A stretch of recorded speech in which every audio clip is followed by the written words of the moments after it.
In this screencast, I'd like to show you how to blur the background in just a few easy steps. First, I'd like you to go to the Photoshop area in our Moodle, so I'll just click on Photoshop there. And make sure you've seen all of these screencasts before you proceed to the blur practice photo. Now you can use your own photo after this, but I'd like you to start with this photo to begin with. And click on that. All right, and I'm going to drag this photo to my background, into my desktop area to get it off the Moodle.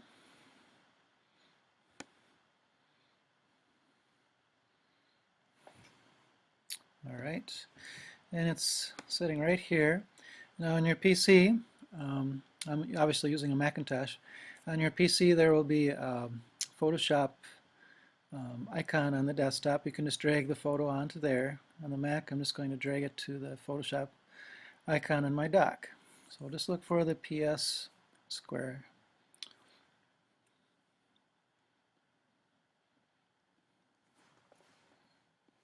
All right.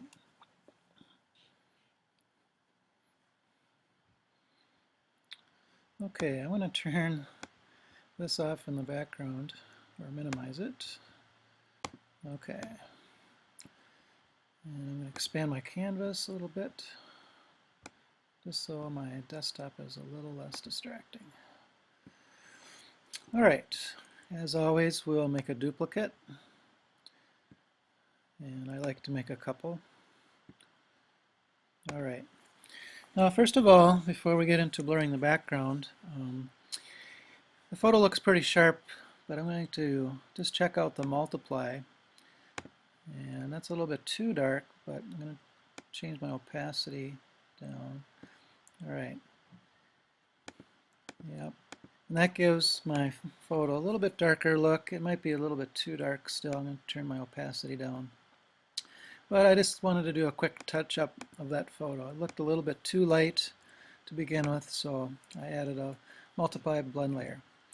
Now, something new here, we're going to merge these two together, and to do that, I'm going to go to Layer and choose either Merge Down or Merge Visible. I could choose Merge Visible because my background or my original layer is invisible, the eyeball is off.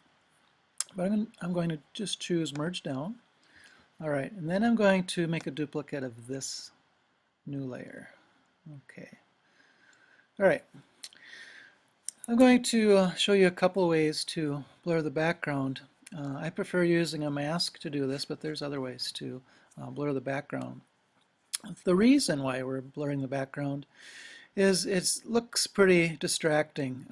We have our two subjects here, and the way the photo is angled, our attention is brought to our two subjects here, but I think we can even achieve more of a focal point by blurring the background a little bit.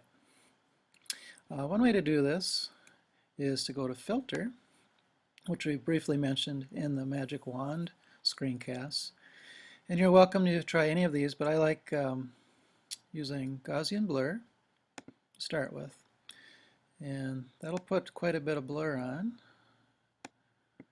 Yeah, probably leave it about where it was. About 12, I think it was, something like that. And I'll click OK.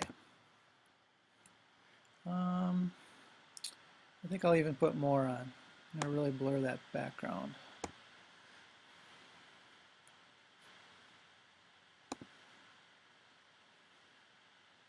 There we go. I'll even put more on than that. Go 29. Okay. All right, so our picture is pretty blurred.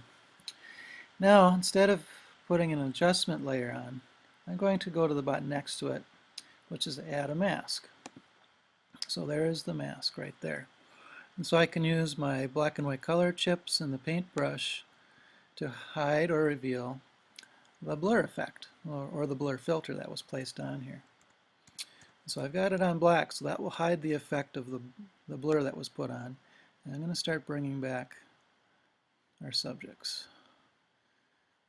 And I like using a mask because if you make a mistake, you can just switch to the white color chip and paint it back. And obviously I could zoom in and get a little more precise.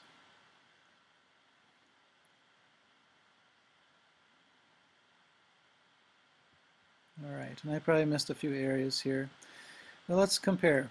Here's after and there's before. So we achieve what's called a shallow depth of field effect. If you have a better camera that's a SLR, we can achieve that blurred background effect in Photoshop. So there you have it. Now we haven't talked too much about saving, so real quick, if you want to keep this for your photo album, instead of saving it now as a Photoshop document, I'd like you to just save it as a JPEG. So far we've been just saving these as PSDs, but go into your menu and save it as a JPEG, and save it to your My Documents folder, photography folder, and you can use some of these Photoshop documents that you've been working on and save them as JPEGs for your photo album project later. So give that a try, and then try it with one of your photos as well. Try the blur effect.